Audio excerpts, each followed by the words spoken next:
Well, good morning, everyone. How are we? Hey, Hello, everyone. Good Hey. morning. real Good well. morning, Rob. everyone. Good morning, Ron. Great to How have you you guys going, back with us B-Dog? again. I'm doing Happy good. Flavor Rob, you doing good? Good thing. We're at day 21 of the lockdown. 3 weeks. Doing good. 3 weeks into that. Amazing. It's gone so quick. Hey, it feels like it took, like the adrenaline of the first 2 weeks has kind of worn off. Now it's like, Yeah. okay, Yeah. okay, now we're 3 I weeks was in. having Yeah, a conversation with someone yesterday being like, That's I think right. I'm finally into the new normal, but I'm at the same time aware that everything's going to change again in a week's time. yeah, So exactly. it's like, oh, I've just gotten used to this. It's finishing already? Well, Yeah, potentially, exactly. Yeah, yeah. yeah. I know it's gonna. Yeah, what will that look like again? Because we had such a short level 3, like 2 Yeah. days, and then Yeah, it was 2 level days. 4. Yeah. Yeah, but so Rob, what did you get up to like yesterday with your family and stuff like that? How'd it go? Yesterday, just busy work stuff, but Deborah had the day off because the CT have days off on Tuesday after Easter, so it was my son's birthday, and so we had neat. Yeah. French toast for breakfast and his favorite Mexican food for dinner, and he played Fortnite, which is the only thing he can do because but he ate all his favorite food, so that's the most important thing. Yeah. That's good. Yeah. So, and I signed up for a 5K run for Law Workshop. So there you go. Oh, well done. Around my house. Yeah. But let's do this. Are you still training for yours, Bernie?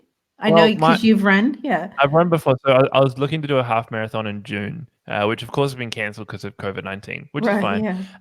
So I haven't been training running wise, but I've been doing other types of just daily exercise at home, just trying to get the rest of my body nice and strong, so I come out of COVID, this lockdown a bit better than I was going in, which is nice. I was really good for the first 2 weeks, and then last week, just I don't know, something came over me. I'm like eating brownies. I never eat stuff like that. I'm just like, no. I think we should get rid of the name quarantine for this period of time we've been in it, but like it's been like just a national bake off. I think for the last 3 weeks. Yeah, the amount of baking that's happened. Yeah, I know. The Great Kiwi Bake Off. Yeah. Yeah. So Mon, how are you? How are things in your family? How's Pedro and how's Cooper? We're all doing really, really well. Yeah, everything's going well. Pedro's great. Yeah, it's good. And Cooper is just hilarious. He's entertaining every day. He's I know, I think one of the best things about Cooper's breed, Cavoodle, is that he's so puppyish even now. Sorry, say that breed again. Cavoodle. He's half King Charles Cavalier and half toy poodle. He's smart as anything, but he's hilarious. Like he loves watching animal programs. He'll sit through a whole thing, you know. Wow. He's full of personality. So he keeps us on our toes. Yeah. Now, some of our watchers will remember that in the first week of us doing these episodes, we did a campaign of "We Want Cooper." Yeah. Honey Hans has brought it back up again. There it is. We want Cooper. We've had a few people comment saying, "Did we miss Cooper?" And the answer is yes, you did. We had Cooper on the show 2 Fridays ago. We had to negotiate at length with his management, and we won't be making another appearance. I'm sorry. So yeah, I know. So we might bring him towards the end. We might bring him not today, but maybe. Yeah. But if you want to see Cooper, you're gonna have to go back in the episodes, watch them all, go back, and you'll find them eventually. There is. That's right. But we are 3 weeks in, so. Want to talk about kind of the things that we've found that are helping us out in this time. But before I do that, I forgot to do something very important. Let's say good morning to people in the comments. Good morning. Michaela says good morning, Monica from Olivia. Good morning, Michaela. Yeah. So it's from Olivia in particular to you, Monica, which is lovely. Oh, hello, Olivia. Oh, she's the cutest thing. Hello, sweetheart. Yeah. Georgia Ellison says, good morning, Whanau. We need to keep this going for a while, even if lockdown is lifted. Heart. So Hashtag keep it going. Hashtag keep it going. Graham Randall's in here with good morning, team. Yay, Graham. Morning, Graham. Tony Weagle is saying, Marina from the Weagles, love this. Hello. Awesome. And the Friat family is watching this morning, so good morning from the Friats. Right on. Yeah, we love the Friats. We love the Friats, and we love our local social media influencer, Caleb Friat. Hands on. Yeah. Keep on going, Caleb. Keep on pumping out those live videos. I believe there are some TikTok battles going on between Caleb Friat and John Dark at the moment. So really? Look at those. Oh wow. Yeah, that is awesome. We're gonna have to see some of those for sure. Yeah. We want to show those. Irene Bevins is coming to saying good morning. She's missing serious coffee. Which is Irene, I know. This morning, so. We're missing your coffees too. Irene makes the best barista coffees, man. We should the best coffees. So we're missing your coffees, Irene. Yeah. There we go. But just jumping back to what I was mentioning before we said hello to everybody. It's just like we're at week 3. I mentioned before, like I finally feel like I've arrived at the new normal, but aware that it's going to change again in a week's time. Yeah. But what are some of the things that you guys are? I want to be specific with this a little bit. What are you reading, or listening to, or doing that is helping you get through? So we'll start with Monica. So what are the things that you've been doing? Been listening to a podcast. Annie F. Downs is a great podcast. She's been doing a quarantine podcast. So I've been really love listening to that in the mornings. What I'm reading, I'm always kind of straddling different books. I think when you're in ministry, my head's always in a commentary. So I've been doing that and doing some study and stuff, but also reading, a book by Tim Keller on preaching. Another one on preaching. But also I watched, I've always had a fascination with Jewish culture. And that show, I don't know if you guys have seen it on Netflix. It's a 4-week series, so very watchable, called Unorthodox, about Hasidic Jews. And it's a true story. It's about a girl who actually left the sect. So I downloaded the book. So that's what I'm reading at the moment. Unorthodox, her story by Deborah Feldman. It's amazing. It's fascinating. Yeah. So awesome. Yeah. So and Rob, what about yourself? What you doing? Well, I as I was sharing just before the show, I've actually enrolled in a Harvard Business School free 6-week course on entrepreneurship and emerging economies, because I'm on the board of Law Workshop, and so I was like, no, it's free. I might as well do that. And it's funny how many of these massive schools in America are actually providing free. I love it. Free education, but if you pay $125, you can actually complete the assignments and get a certificate from Harvard Business School. I'm like, that's fantastic. Pretty cool. 6-week course. Cool. So, so that's something I'm doing. I'm also doing, NT Wright's got a 37-week course that he's doing online, which I'm just churning through as something else. I got a bunch of books here, which I'm reading. This one's actually particularly interesting, The Art of Biblical Narrative, which I'm sure some people just rolled their eyes at. But I keep my brain going. few eye rolls, I'm sure. But I read the homiletical plot. It's like people are like, what? I think it's important. I think we talked about it last week with my mum on last week Wednesday about you could keep your mind engaged, keep your body engaged, and I've been trying to figure that out for myself. And so for me, I've been doing a daily 20-minute workout, which kills me every single time, which is great, but I know that it's good for me, so that's why I keep doing it. Any of you who know me for like more than 5 minutes and ask me what I think about certain pastors and stuff, I know that I'm a big Craig Rochelle fan, and so I've been just consuming everything that he puts out. So he's been doing these incredible workshops and leadership podcasts and things like that, which I have been really, really loving. I've just been watching his Easter service this morning from last Friday as well, which I find really helpful as well, which is great. Because in my world, because I'm involved in making services happen, a lot of the time you don't get to actually participate in services. And so finding services that still speak and minister to me is really important. And so that for me has been really good, but also just doing dumb stuff like every now and again, just like having a binge watch of Tiger King or watching The Simpsons or and there are some people who are like, Bernie, you watched Tiger King? I did.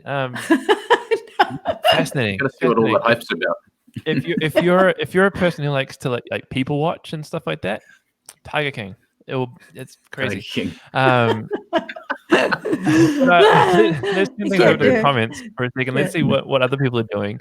My wife was telling she's actually watching a lot of musicals, which is something new that she hasn't done before. And so she's actually up to her 3rd or 4th musical. I think she watched like Into the Woods yesterday and Frozen 2 the day before that, and I'm sure there's more coming out. But that's what my wife is doing. Very cool.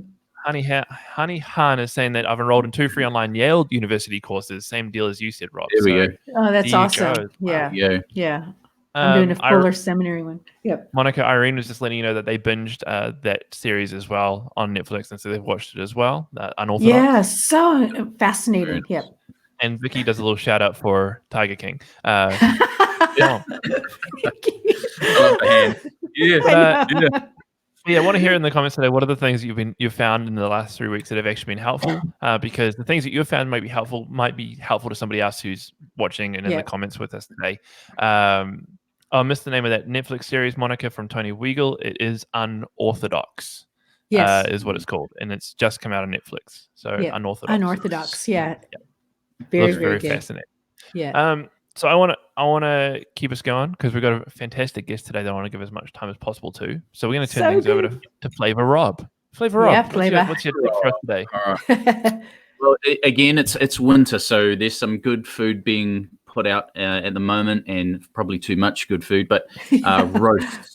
Okay, I want to tell you how to make the best roast potatoes. Okay, so potatoes, kumara, beetroot, carrots, turnips, any of these things, you want to parboil them first. All right, so you want to get them in the water, you want to get them just soft, and then you either want to take them out and just strain them, and then you just want to fluff them in the actual pot. Okay, so you get them all sort of crumbly, and then you want to put them into hot fat. Hot fat. Hot fat. Okay, put it in the oven in a big roasting dish. Get it hot, get it smoking, and then you put your veggies in there. You want either duck fat or you can get dripping, old school dripping. Okay, beef dripping. That stuff is best thing for making fried bread, Māori fried bread.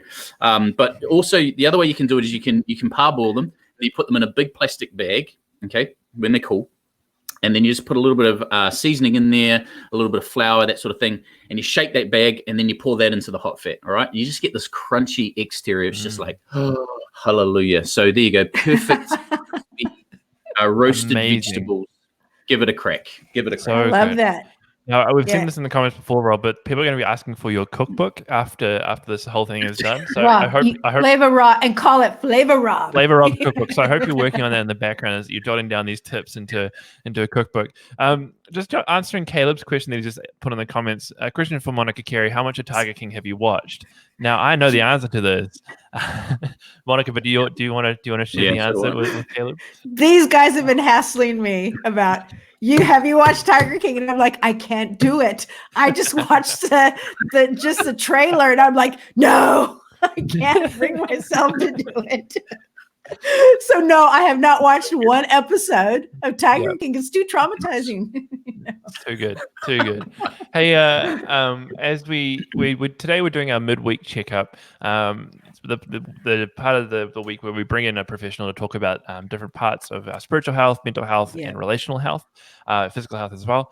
And so we're going to get into that in a minute. But what we want to do is open this up for questions. So we have Cherie on with us today, who's a relational counselor. So we're going to be looking at relational health today. So if you've got questions for her, chuck them in the comments as we go through. And at the very end of the time with her, we're going to open it up for some questions and things like that. So she is amazing. I'm looking forward to bringing her on in just a moment, but you can start putting your questions into the comments and we'll pull out a few as we go through. With anything health related, if you need any help, the church is ready and able to help you out. BBC has got a care team, so you can flick them an email at care@bethlehem.org.nz or give the church a phone call. If you want prayer at any point during this time, there is online prayer that you can access through the church website, or you can use the keyword BBC Prayer and send your prayer request through to 4040. With anything, if you've got stories that you come out during this time, you've got TikToks, you've got funny pictures. Send those in. Please send those in to stories@bethlehem.org.nz. We love sharing them. You can also tag Bethlehem Baptist Church at Beth Baptist Church on social media. And finally, all the episodes are on Apple Podcast and Spotify for your listening pleasure after each episode is recorded. They go up there about an hour later. So please follow and subscribe us on that. It's kind of cool seeing which episodes you guys like, which would be really, really cool. But without further ado, I want to bring on Cherie DeVeth. She's a Bay of Plenty counselor, focused on relationships and things like that. And here she is. Welcome, Cherie. How's it going? Hi guys. Hey, Cherie. Woohoo! Welcome. Cherie, it is so good to have you on with us today. I know even in our 10-minute pre-episode chat that we had with you, I know that this is going to be a great episode. It's going to be incredibly helpful for people. So I'm really appreciative of you being on with us today. Thank you. But why don't you, just so people get to know you a bit better, tell us a little bit about yourself, but then also how things have been for you in your bubble since quarantine started. Yeah, look, I'm married to Peter, and he's a counsellor, so we have really boring fights. We always laugh about it. And we've got 2 adult boys and some grandchildren, and they live in Auckland and Sydney. So we're doing lots of messaging each other during this time, and Zooming and all that kind of thing. In fact, we probably have more contact now than we normally do. Yeah. I'm enjoying lockdown, and I feel a bit guilty about saying that. We're lucky in that we can continue seeing clients because we can Zoom them and Skype them. We're seeing less than normal because, people have got families and it's not always appropriate. But so I'm getting more time for things I don't normally have time for, which I'm actually really enjoying. We've had a change in our household. My dad, who's 88, had to have an operation in the first week of lockdown. So we went and picked him up from his retirement village, and he's in our bubble now, which is actually great. So cool. Yeah, no, we kind of, life is different, but not completely different for us, which I think is quite nice. Yeah. Oh, nice. That's cool. So we're going to ask some questions, and of course then we'll invite some questions from the comments section a bit later as well. But the first is so we're at day 21, 3 weeks into lockdown. And this probably for a lot of people, for a lot of couples, for a lot of relationships, this could potentially be the breaking point or stress point of the whole thing. Like up until this point, they've been able to cope, they've been able to handle, their patience is held out. But this week could be the week that breaks the camel's back, the straw that breaks the camel's back. What advice would you give to help couples, to help partners, to help families get through this final stage of lockdown? Yeah, look, absolutely. And we know from astronauts and probation officers and isolated scientists that week 3 is the difficult one. It's the one where, we start really rubbing up against each other more, and our anxieties start to float to the top as we've kind of got used to the lockdown. So it's a difficult time, and it's a really good week to actually sit down as a couple or as a family or as siblings and talk about what you need to help you through this week. What do we need to make some changes? Do I, if you're a parent, do you need some space away from the kids? Do you need to change some of the roles in the household so that it's more fair? Do you need more exercise? Do you need more affection? Do you need time to talk? What is it that you need to help you get through? It's a good resetting time in this whole process. And it's really important when you're having these conversations to be really clear about what it is you need and really kind about the way you express it. But I really think that if we can do this 3rd week and going into the 4th week together and be intentional, we'll feel sort of more stronger and supported than if we just kind of react amongst each other. Yeah, no, so good. Yeah, I love the idea of changing the family rules. Do you know what I mean? Well, normally we do this, but okay, whether it's a relaxing of the rules or just doing things differently. I love that. Yeah, it's good. Yeah, if we try and do it the same, if one person's been working and one person's been not, or that's not the way things are happening in our families. No. So we need to change how we do things and change the rules. Yeah, definitely. Yeah, the saying that keeps coming out is the new normal kind of thing, and so you have to adapt to that, and that goes fully to families and relationships as well. What people are saying a lot of the time is that this time has been a bit like a pressure cooker, and just picking up on what we were just talking about, we could be at the point where our normal coping mechanisms are letting us down, and we're beginning to hear feedback from our loved ones or our family members that maybe is quite confronting for us. Like people saying oh, you're more agitated than normal, you're more angry, or they're finally getting around to talk about the things that maybe have been there for a while. What are some good ways of processing that stuff that does come up? Yeah. And look, I'm probably a bit crazy about this stuff because I think this is a great opportunity to work out some issues that we've been able to hide from, and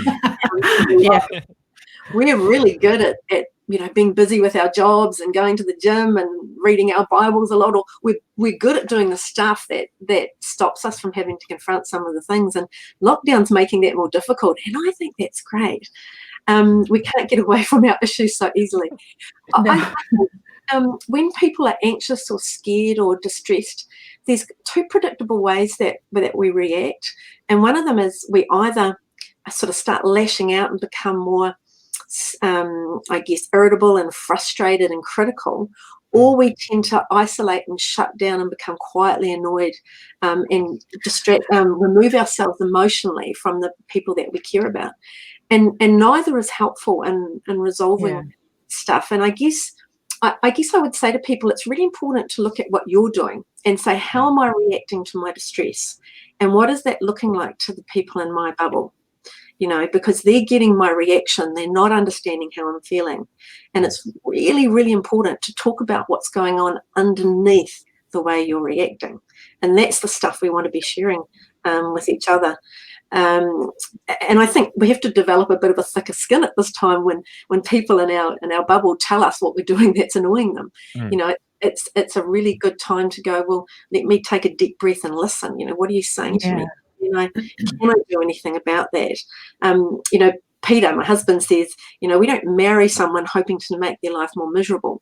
And I think think about that. How am I making everyone else's life around me? Exactly. And you don't wake up thinking that either. Like, okay, how can I make your day terrible today? It's like it's not the thought that comes into your mind. But no, it's not. And this is difficult on everyone, and we do need to have a little bit of a little bit of give a slack and hey, this isn't how you normally act, and I'm okay about that. But I think it's a really good chance, and I would say, to have useful arguments. And I think useful arguments have 3 keys to them, and one is criticism never works, and I wish it did, because it's really easy, but criticism always brings up defensiveness. And so you've got to find a way of talking about the stuff that you're struggling with in a non-critical way, and at the same time, defensiveness doesn't help either.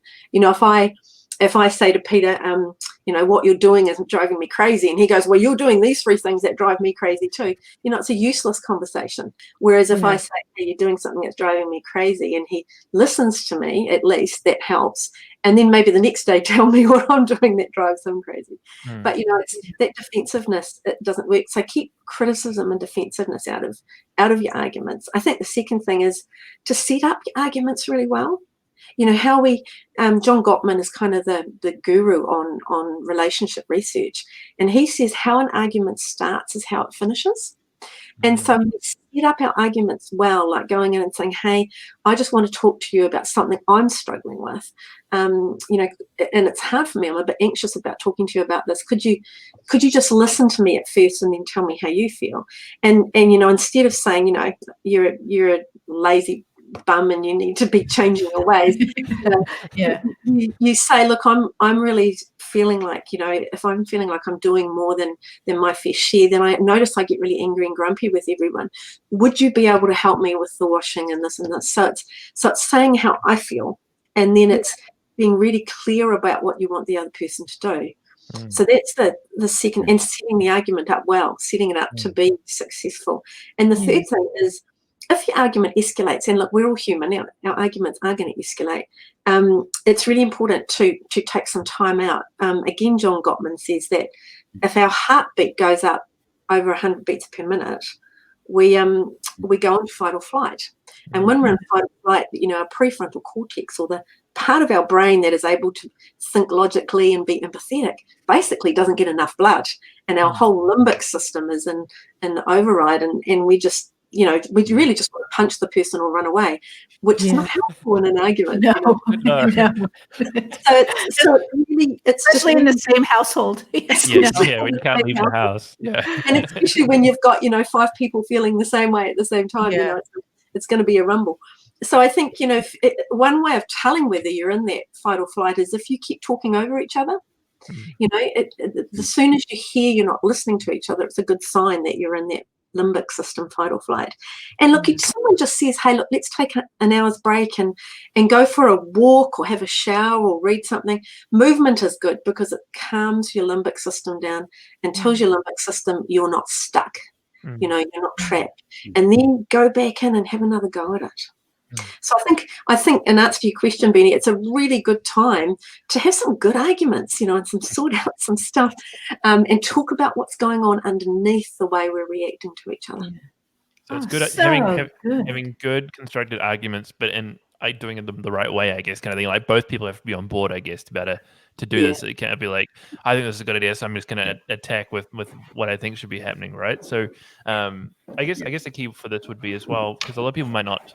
This might be the first few times people are trying to do this good constructed argument. I guess practice, unfortunately, is the thing that's going to. What are some other helpful pointers for people who are maybe entering into this for the first time, or having to dive into this for the first time? What would be some good initial steps? Some good constructive argument rules. Pretty much. Yeah, I think engagement. Yeah, I really like as a family to sit down and make your argument guidelines out. I think that's a really good start, because I think what different people need is different, and I think there's always the obvious ones, and that everyone has a turn to speak. We listen to each other. We don't use abusive language. We're not going to, the key thing in any argument is not to attack the person. It's to talk about the issue. Yeah. And I think you can talk about anything if that's your attitude. You can say, look, this is the issue.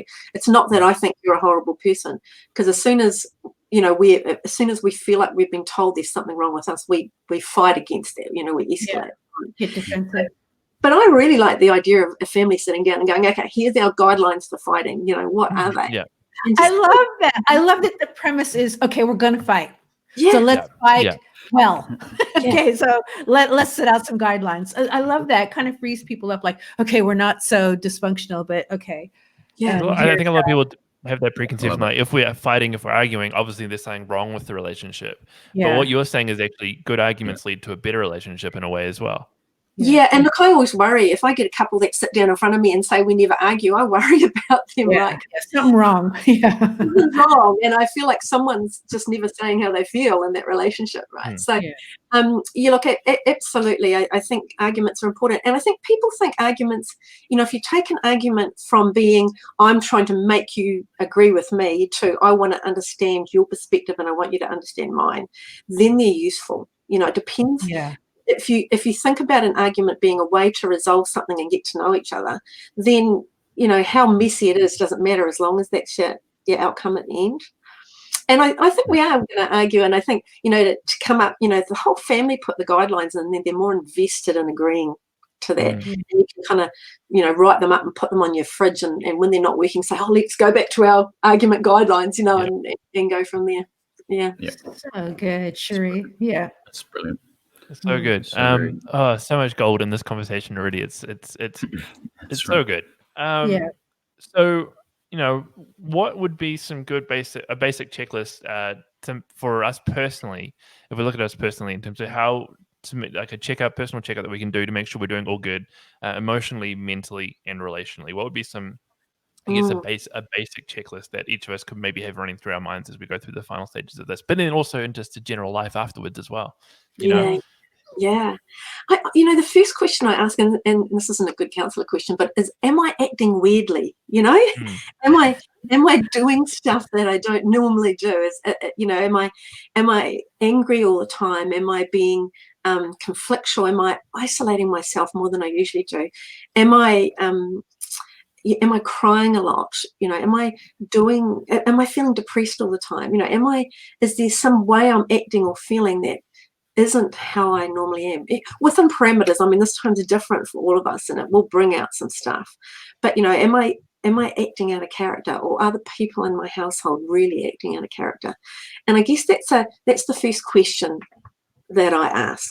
And then the next question is, what is it that I'm feeling that's causing me to do that? And to do a bit of soul searching, and it's often good to sit and write this stuff down, because it goes round and round in our heads, and to get it out on paper is really helpful. And to say, what if I describe 3 things that say how I'm feeling in this lockdown and how I'm feeling at the moment, what are they? And look at those, and those are the things you want to talk about with the people that you trust, whether they're in your bubble or someone that you're talking to, or online, or it's really important to kind of acknowledge what is going on for us, and I guess in your bubble, check in on each other regularly. Check in and say, hey, how are you doing? If you're a teenager or you got teenagers, I like what Nigel Latta says, is to ask, what can I do that will annoy you less? Because if you say to a teenager, how you're So doing, you're good. likely to get, good and not much else. But if you ask a specific question like, what could I do that would annoy you less, you'll get a really honest answer to that most of the time. But it is checking in on each other and saying, what's the hardest thing for you about what's happening for us at the moment? Ask a specific question that opens up that conversation. And I think, I think it's important to focus on the now. I think if we spend a lot of time worrying about what's going to happen after the lockdown comes off, we're going to end up feeling anxious without really knowing what we're facing.